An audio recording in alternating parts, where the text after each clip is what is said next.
But as far as the Oprah running for president question, I don't think it's going to work out the way she wants it to. So there's a poll yesterday that came out, Trump versus various Democrats. Against Joe Biden, I think it was 57-40. Against Bernie Sanders, it was like 55-40 in favor of the Democrats.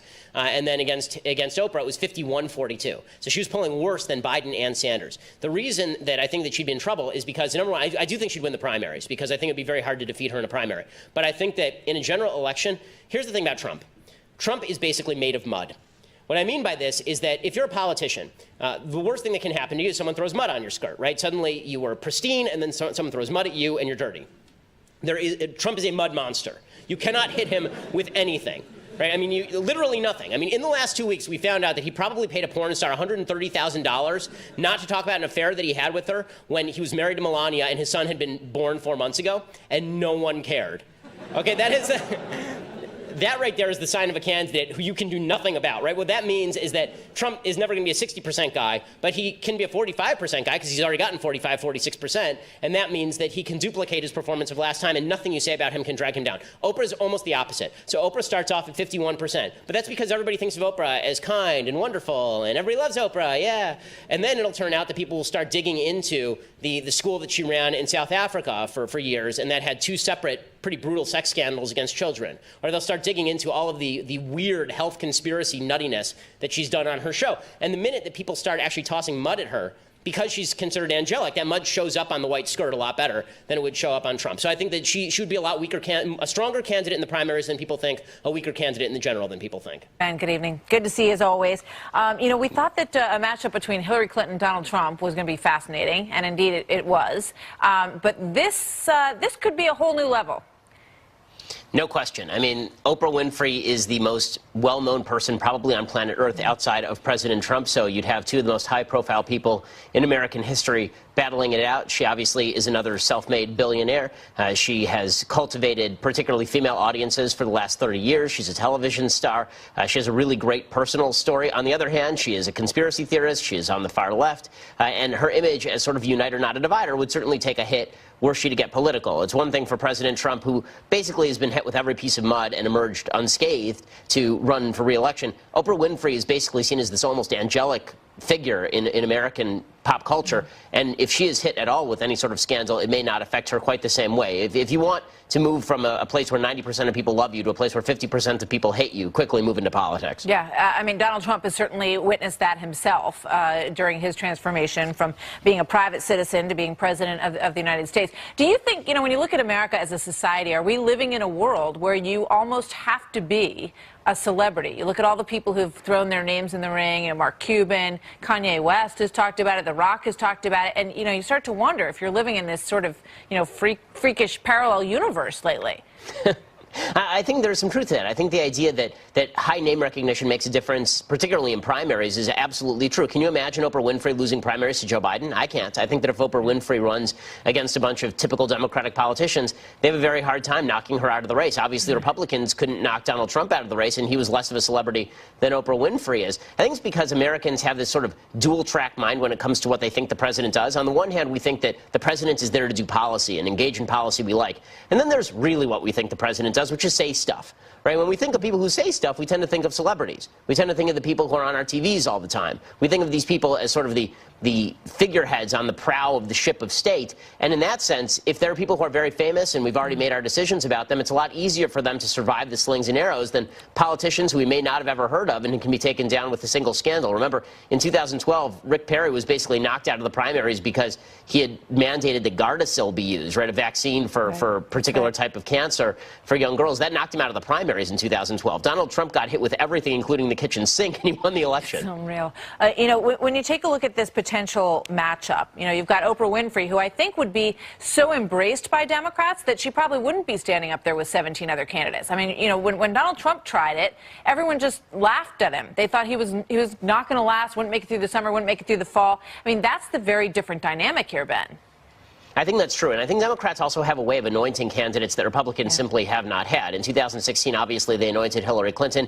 In 2012, they thought about, in 2008 rather, they thought about anointing Hillary Clinton, and then Oprah Winfrey is the person who helped push Barack Obama over that finish line. So I think the chances are actually pretty good that if Oprah decided to run, she'd win the nomination. In a general election, I do have my doubts as to whether she would actually defeat the president. The last poll that I saw was from March, and it showed Oprah defeating Trump something like 47-40. But those aren't incredible numbers for Oprah. She has, I think, 49% approval versus 33% disapproval. Wait till she actually has to go through a political cycle or two and see how those numbers hold up. I got to let you go, but one last thing. You sort of went out on a limb today. You said you don't think she was that brave. You know, everybody on that room was up on their feet, and you said she wasn't brave last night. What did you mean? I mean, what the hell kind of risk was she taking? She was standing in front of an entire town filled with sexual abusers and harassers. She said nothing about it for 20 years. She was being cheered by people who said nothing about it for 20 years, and there she is pretending that she's leading the fight. In what way has she led the fight? I sort of missed it. And just because she said some stuff last night, I haven't seen how things have materially changed. I mean, Reese Witherspoon was mentioned that she measures things before Oprah and after Oprah. What changed after Oprah? Oprah said a bunch of stuff. Well, I was under the impression that most of us agreed with that stuff when this stuff first broke, and she lauded the Hollywood Foreign Press Association. Where were they reporting on the sexual harassment and abuse scandal for the last 20 years? It is literally their job to cover Hollywood, and yet it took the New Yorker and Ronan Farrow to uncover all this stuff. Where was the Hollywood Foreign Press Association that was receiving such plaudits at the hands of Oprah Winfrey? Again, a woman who is good friends with Harvey Weinstein, being cheered by Meryl Streep, a woman who's gave a standing ovation to Roman Polanski. Yeah, but there's a circle of support that ignored everything that you just mentioned so potently. Ben, thank you very much. Great to see you tonight. Thanks a lot. So President Trump mused about the political power of Oprah with Larry King back in 1999. Ed just mentioned this a minute ago, but it's fascinating to look back at it. This is as he considered a run for the White House in '99. Watch. Do you have a vice presidential candidate in mind? Well, I really haven't gotten quite there yet. I guess it's just Oprah. I love Oprah. Oprah would always be my first choice. Would she be someone, I mean, kidding aside, that you might think if about? she'd do it, she'd be fantastic. I mean, she's popular, she's brilliant, she's a wonderful woman. I mean, if she'd ever do it. Oh, Donald Trump way ahead of his time. With that comment, perhaps, let's bring in Karl Rove, former Deputy Chief of Staff to President George W. Bush and a Fox News contributor, Charles Hurt, Washington Times columnist and Fox News contributor, and Democratic strategist Robert Zimmerman on the set here with me. You know, Karl, you look back to that moment, and it's sort of, you know, the funny idea of these celebrities running for political office. You know, I think it was quite forward-thinking, actually, looking back at Donald Trump to say, you know what, she'd be a heck of a candidate, and so would I. Well, yeah, exactly. But Donald Trump tapped into something, and I'm not certain that Oprah Winfrey is in the same position. People were very concerned about the change, the rapid change in our country.